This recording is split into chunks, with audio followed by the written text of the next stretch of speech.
keeping well and that you haven't been bothered too much by what they called Dudley and Eunice over the last week. It's been a bit windy here, but not too bad. Feels like a long time since I've been talking to camera, because I'm going to let you in on a little secret. Back around Christmas time, when I had some time off work, I recorded quite a lot of videos because I knew that the beginning part of this year was going to be really quite busy, and I wasn't going to have a lot of time to record, and that has proved to be the case. So actually most of the videos that you've seen for the last 2 months were actually done late December. Again, trade secret, but it is now late February, and I'm going to do another video. Now, I had planned to do a video on some terrain that I've been working on, but unfortunately, well, not necessarily unfortunately, but I have been quite busy as expected, and so I have not got the terrain done, so I can't do a video on it. Sorry, that's coming at some point. But last weekend I was at Beachhead in Bournemouth. So if I saw you there, it was really nice to see you and spend some time with you and play games, because I was doing demo games. I wasn't running a stand. I was running demo games of the woods, and we played loads of games over the weekend, and it was really good fun. I have to say I'm a big fan of Leprechaun warbands. After last weekend, I had the figures for, which you might have seen, I can't remember if I posted them, the figures for the forthcoming Kickstarter for the Leprechaun band with me. So I had a little Leprechaun warband, and they were so much fun, tricksy leprechauns. So looking forward to seeing some more of those in the future.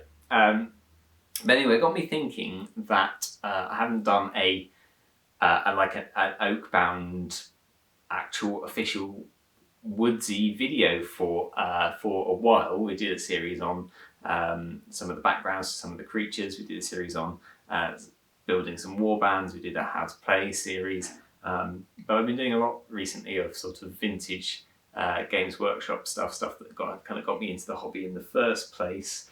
Looking back at some of that, looking at the kind of hobby aspects of it, and not an awful lot of talking about my own rule set, my own products. So I thought maybe we should go back to that for a little bit. And it doesn't mean I'm not going to do any more of the vintage system stuff. Of course I am. We've got another vintage by dwarf look coming up, and I'm going to be probably going through the remainder of my Chaos Army that I've been building as well.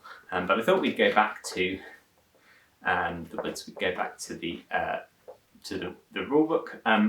And talk about something that I haven't talked about yet, and that I was thinking about last weekend as we were playing, because although all the warbands are drawn from the warbands lists in the book, what I haven't really covered very much is the allies that are available to those warbands, because sometimes there are sort of non-warband affiliated creatures that you can take in a starting warband that actually make quite a lot of difference to the way that the warband works. So I thought let's go through some of these. So I'm going to start off. The 12th, happy they don't get any. Sorry, they're kind of their own thing. So let's start off with the wood folk. I'll go through a few of them, see how far we get in this video. In the next video, I'll pick up some more of them. Just to say, there's a very bright orange background behind me here. This is because I'm currently staying just overnight with my father-in-law, because he's had an operation today, so I need to sort of be on hand in case there's any problems during the night. So this is not a sudden change of colour scheme for my studio. This is just because I'm back in my wife and my old room, which is a bit surreal now because it hasn't got any of our stuff in here. But no, it's nice to be back. I'm going to do these videos. So let's have a look at the woodfolk warbands. Well, we've got pixies, and I haven't for a long time. When I was playtesting, I did, but I haven't for a long time built a pixie force, mainly because we've only got those 3 pixies on badgers in the range, and I want to expand those. The pixies are a lot of fun, and I hope to expand them at some point in the future. But they're the only warband list in the woodfolk section, which otherwise contains quite a few sort of individual creatures. The pixies are a Seelie warband, that is, they're affiliated with the Fae, and they are quite heavily influenced by a certain, what are they called? Scottish pixie folk in the fantasy writings of a certain author that I'm a big fan of, and who live not so very far away from where I currently live, where I grew up. And they run around and they shout "Crivens" a lot, and you may know what I'm talking about. So that will give you a bit of a sense of the kind of creatures that they are. They're small, they're madcap, they've got very high courage, they've got very high strength, so they're running around headbutting things a lot of the time. So what could you possibly add to that kind of warband to make it more effective? They're also not particularly expensive. You know, your regular Clans Hog, which is basically just a point of extra courage on a regular Tuatha profile, and they're the same amount of points as the Tuatha. So you get better bang for your buck, with the downside that they're impetuous. So they are going to be rushing around. You're not going to have total control over them. They are going to be rushing into combat at any possible moment. But the others who have the higher strength as well, they're a bit more expensive, but not overpriced. You can definitely fit them into the same kind of sized warband as you can with the Tuatha warband. So what are they lacking in? Well, perhaps it's better to have a look at the allies that they can possibly take, and analyse their strengths and see what they might bring to a pixie warband, rather than thinking what's a pixie warband missing and trying to find something to fit that, because the allies are restricted to the same folk type. So in this case they have to be woodfolk, and they have to be the same alignment. So in this case they have to be Seelie. So they have some options. Let's have a look. We've got boggarts. Okay.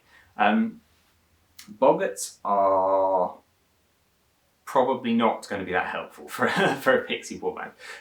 They've got the same level of courage, their perception is a bit lower, their endurance is lower, their points cost is higher. The main thing that a boggart has going for it, or boggarts collective, that's the important thing, have going for them, is that they're synchronized, which means that when one of them acts, all of them act. So you get this kind of mass mob of boggarts. But as the rules stipulate, you can only pick one as your ally. One boggart is probably not that helpful, so we'll forget about that. Boogles they can't ally with because they're Unseelie. Dinadri, they're a bit stronger than pixies, and they're also wiser and have a higher perception than pixies, but they have the disadvantage that they're rooted to the spot. So although they have a bit of a reach, probably that's not going to be that helpful in a warband. They're more of a sort of thing to throw into a role-playing encounter than they are to feature in a warband, particularly. And certainly a playable warband. But who knows, if you've played with Dinadri and you've put them in your warband, let me know how they got on. So that leaves us with Fodden, Gilly and Piskies, because Wolvers and Yaltogs are Unseelie creatures. Now the Piskie, let's deal with them first of all. A Piskie is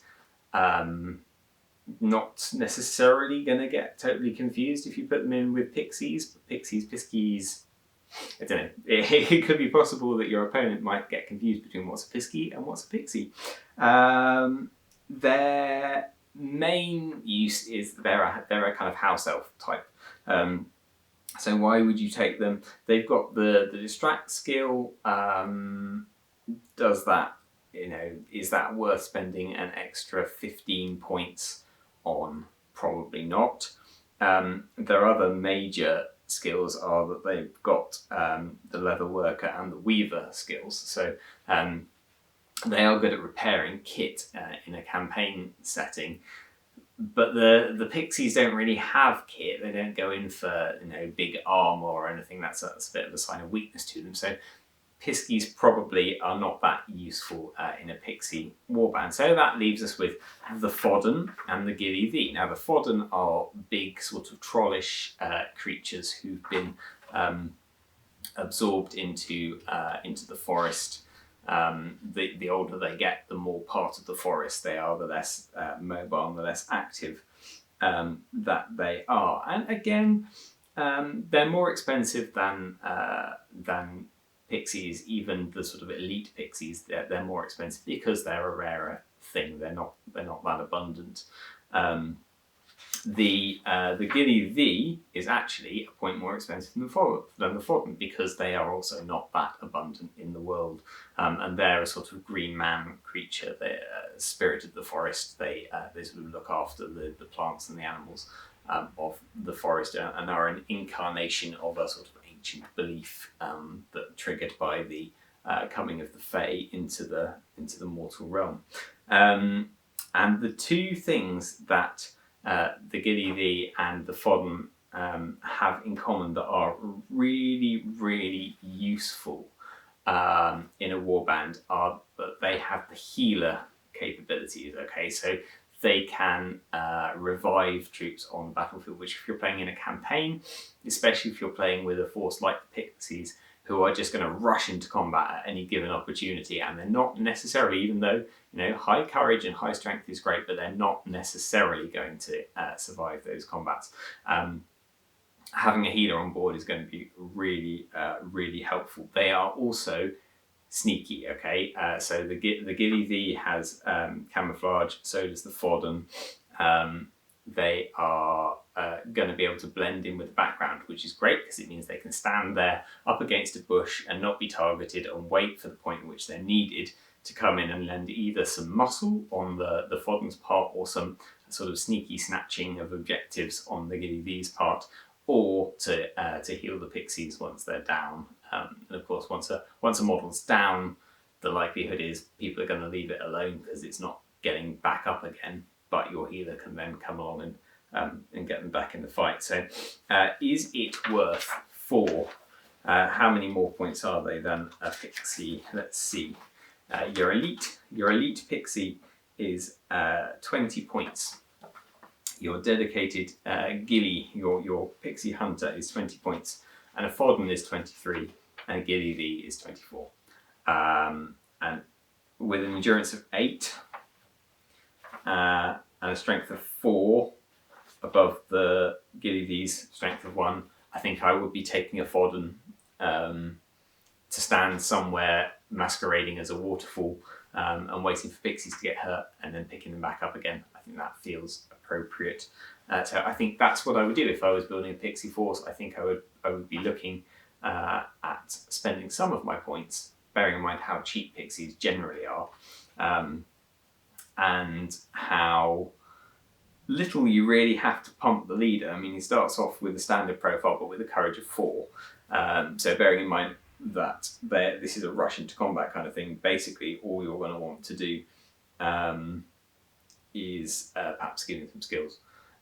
Perhaps give him some wisdom so that he's got a bit of command value, but you're not really going to pump him very much, so it's definitely worth taking extra 20 points for troops, which will pretty much get you a fodden straight off. I reckon that's a good sound investment. So that's the wood folk. I'm just going to very quickly cover the fen folk, because the fen folk are principally the Mieri, and they have one option, and their option is a Kelpie or a Kabalashti. Same rules, slightly different flavour for each, but same rules effectively.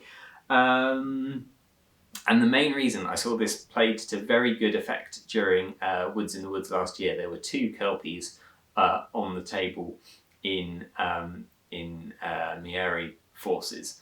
And what they both did to really good effect was use their Aura of Fear. Aura of Fear is horrible if you can run troops scram with it, because basically it means that if a scary thing gets closer to you than your courage allows it to be, it forces you to move away at a cost of stamina. So you're basically wearing troops down to the point where they then just fall over from exhaustion, running away from these things that they're scary of. I'm going to name check Richard. Richard, you absolutely hit the nail on the head, I think, in terms of Kelpie use. Marrying it up with the Scalai, the Piper, to sort of raise and diminish courage and stats, and make your Kelpie scarier, and make your opponent's courage lower, to turn that on at the point in which the Kelpie would then run forwards, and then to turn it off again so that it wasn't in effect in your opponent's turn. I think you've got that sussed. So if people want to learn that skill, speak to Richard. Hopefully he'll be around at Woods in the Woods this year, and he might demonstrate it again. But that's I recommend that, and particularly looking at the points values here. I mean, your regular Loz Bust is 15 points, and that's a really good value. They're really good value at 15 points. Your Kelpie is 23. But it's a solid choice. So I recommend that. Definitely recommend you look at Kelpie allies, and hopefully we'll get a Kelpie model. We did used to have one. He was a big skeletal dude with arms doing this. He was quite cool. Maybe we'll bring him back into production. Who knows? So yeah, that's two warbands allies looked at. Next week we're going to look at a couple more.